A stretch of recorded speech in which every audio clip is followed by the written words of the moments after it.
আমিও আমার ড্রাইভার দুজনেই ওনাকে ধাওয়া করলাম, কিন্তু উনি দৌড়ে পালায় গেছে। আমারটা তো পরিকল্পিত না। পিছনে তাকানোর পরে দেখলাম যে ২ টা হাত ঠিক আমার এই বরাবর। এটা কি জিনভূত? তারপর মনে হলো না, এটা তো জিনভূত হতেও পারে না। আসলে আমি জামালপুর যাচ্ছিলাম শুটিং করার জন্য, এবং আমার ঐদিন রাতেই জোবান ভাইয়ের সাথে একটা কাজ ছিল, যেটা শেষ করে আমি জামালপুরের উদ্দেশ্যে রওনা দিই। অ্যান্ড যখন আমি রওনা দিই, মাঝ রাস্তায় আমার এলেঙ্গার কাছাকাছি জায়গাটা। তো মাঝ রাস্তায় আমার মনে হয় যে আমি একটু ওয়াশরুমে যাওয়া দরকার, এবং আমি ড্রাইভারকে বলি কোনো রেস্টুরেন্ট অথবা কোনো একটা যদি ভালো কোনো পেট্রোল পাম্প পাওয়া যায় যেটা আসলে আমাদের ইউজ করার মতো, সেরকম একটা জায়গাতে রাখার জন্য গাড়িটা। বাট যেহেতু অনেক রাত, তখন অলমোস্ট ৩টা বা ৩:১৫-২০ এরকম বাজে, ৩:৩০টার কাছাকাছি।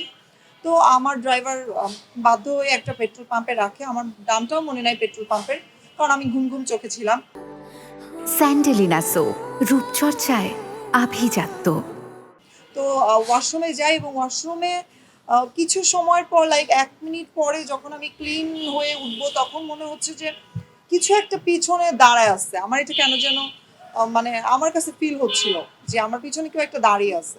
আর ওইটার মানে ওয়াশরুমের হাইটটা খুব কম ছিল। পিছনে একটা বড় ঠিক এতটুকু সাইজের একটা ভেন্টিলেটর ছিল।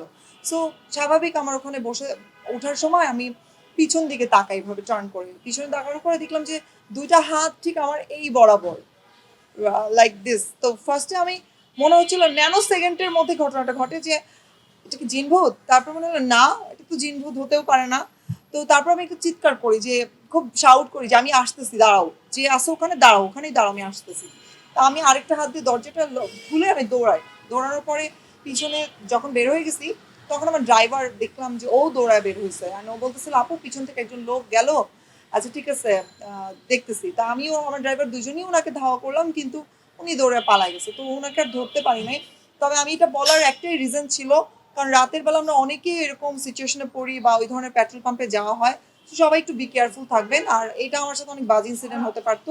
আলহামদুলিল্লাহ আমি বেঁচে গেছি। সো এটা আমি বলবো থ্যাঙ্কস গড যে আল্লাহ আমাকে সেভ করে নিছে। আমারটা তো পরিকল্পিত না। এটা আমি 100% শিওর, এবং আমার কিন্তু পরের দিন আমি কিন্তু সাথে, সাথে সকালবেলা সেটে যেয়েও আমি অনেককে শেয়ার করছি বিষয়টা। এবং আমি পরের দিনও ভাবছিলাম যে কথা বলবো বা অনেকের সাথে, অথবা আমি যাওয়ার পথে ওই সেম পেট্রোল পাম্পে দাঁড়াবো এবং আমি জিনিসটা আ দেখার চেষ্টা করবো যে আসলে কে ঘটাইছে। কারণ এটা আসলে খুব সিরিয়াস ইস্যু।